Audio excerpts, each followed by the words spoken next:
There's a common phrase that's often told in our society, which is, you know your body best, or trust your body. But if you're struggling with anxiety, if you're getting physical symptoms, intrusive thoughts, feelings of unreality, the depersonalization, derealization, you don't know what to trust. And because you're experiencing all these weird symptoms, and everyone's telling you it's just anxiety and you're fine, your confidence ends up dropping and you start distrusting your body and your mind, and you might be wondering, do I ever get that back? Is there ever a point where I can trust myself, if I can trust my body? Well, in this video, I'm gonna share with you the honest truth of somebody who's gone through the worst of anxiety, came out of it, helped people around the world, and helped them get their confidence, how that process really works, what to expect, and what things to avoid. So with that said, let's get started.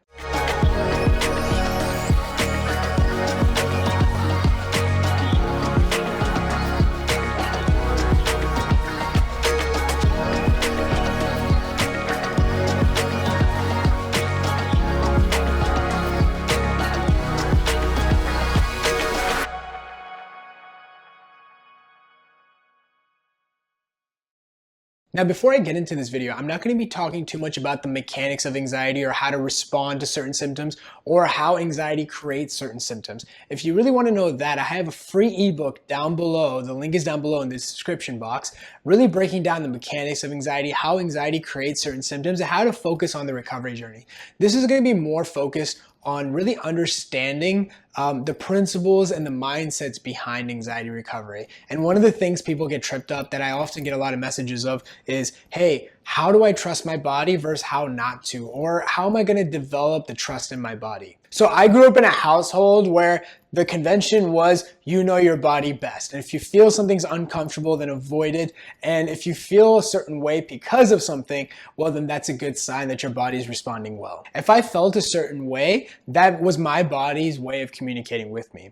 But here's the problem. When I was struggling with anxiety, I was so frustrated on the journey because I knew something was wrong. I could tell something was just not right. And every time I went to the doctors, they were saying, hey, you're fine. My anxiety manifested itself a lot in physical symptoms. It also manifested itself through panic attacks. Panic attacks can often be very physical. I was also getting the intrusive thoughts that came along with anxiety. I also got feelings of unreality, the depersonalization, derealization. I started having distrust in myself and my body because I felt like I couldn't trust my body. I couldn't trust my mind. And I was trying to find out what was going on. And when I would go to my doctors, they would say everything was fine. And you might be thinking, Shaan, there's just no way I can trust my body and my mind. There's just no way. Every time I thought there was something wrong and I was convinced there was something there, I would go get a test and everything is fine. And you might even be shocked by that. You might be wondering, why is this happening? And more importantly, you might be wondering, is there ever going to be a point where you can trust yourself, or is it always going to be something where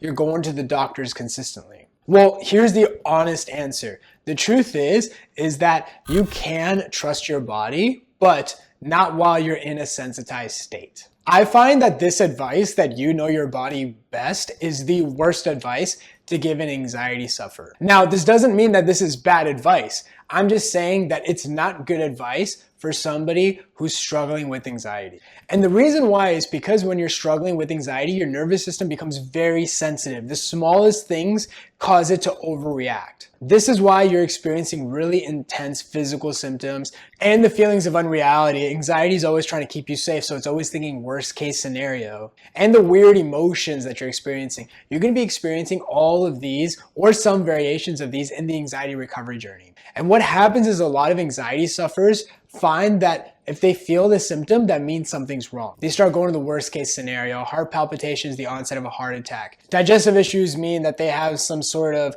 autoimmune condition, or there's something going terribly wrong with their digestion. They always go to the worst case scenario. And sometimes when you try to explain people the mechanics of anxiety, what they end up saying is, no, I know my body best. I know something's not right. Now, here's the fundamental truth. They're not wrong. There is something wrong.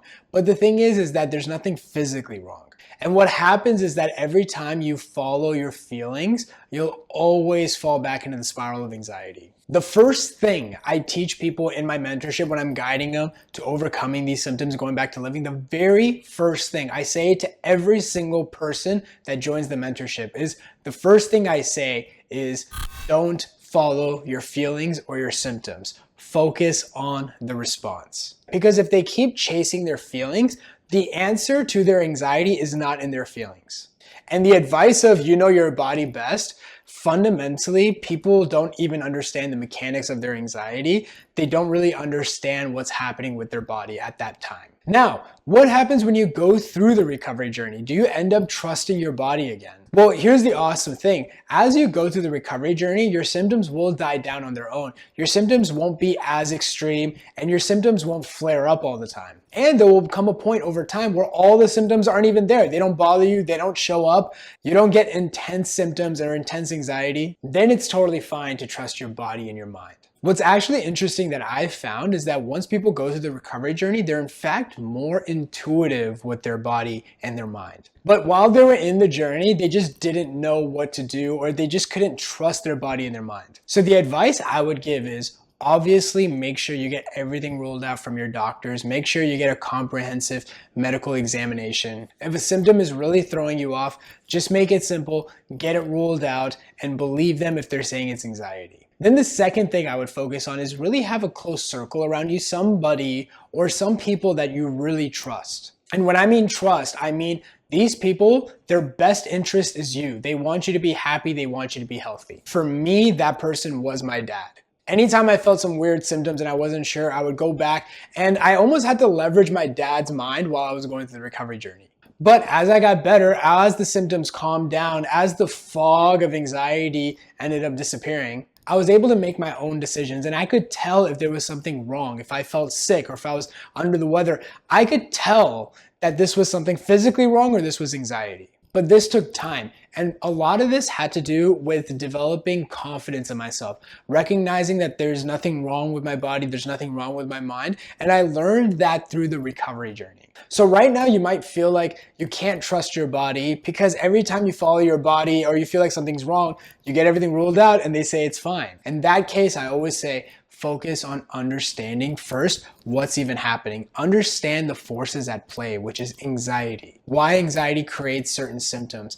Why your anxiety is staying alive. How the recovery journey looks like. And again, I mentioned that all in the book down below if you haven't already downloaded it. But recognize right now you can't trust your feelings. You can't trust your symptoms. You can't even trust your thoughts. And I know that's difficult because it almost feels like if you can't trust these things, it hits your confidence. But here's the good news. You're going to be rebuilding your confidence. And the good news is that your confidence is going to be even stronger than it was before you fell into the cycle. A big reason of why I don't fall back into the cycle, the coaches don't fall back into the cycle, the people that recover in the mentorship don't fall in the cycle is because they were able to develop their confidence. Confidence happens as a consequence of recovery, of focusing on the right steps, being consistent, falling off a little bit, but getting back up and seeing the progress for yourself. So again, I hope this video really helped. Again, it's really good to have a strong network around you of people that have your best interest in focusing and helping you overcome these symptoms once and for all. And the goal should be not to rely on them forever, right? The goal is just to rely on them right now as you're developing yourself, as you're growing, as you're focusing on responding. And then there will be a time where you let go, where you got it from there. So not only having people around you that you trust, but people that are guiding you through the recovery journey. The truth about anxiety recovery is that you don't need to reinvent the wheel. And no matter how unique your symptoms are or you feel your situation is, with all the people around the world, the truth is that what you're going through is really not that unique. There are other people that have gone through the exact same thing and have recovered.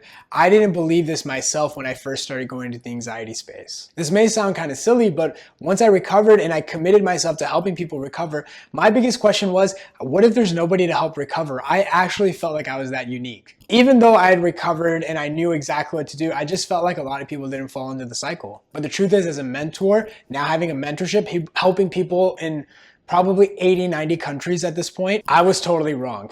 The truth is, a lot of people have fallen into the cycle and all their stories are so similar in so many different ways. And so my point is, don't focus on reinventing the wheel. You don't need to figure this out. The answers are very simple, laid out. It's been done. It's been replicated a million times. So the focus is having someone guide you through that process and getting you to recovery.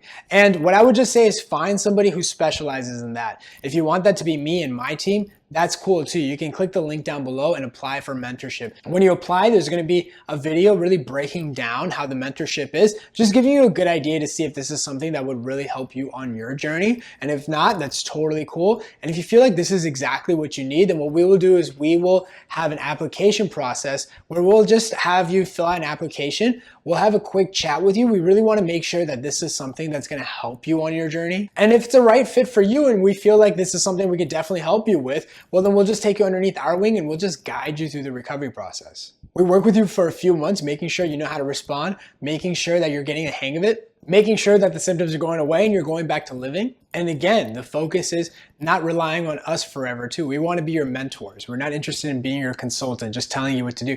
We want to guide you through that process. We want you to become your own guide. That should always be the goal. This is the opposite of coping or managing, right? We don't want you to cope or manage with things for the rest of your life. We want you to be the master of your own destiny. So click the link down below if you're interested. I hope you enjoyed this video and I'll see you in the next one.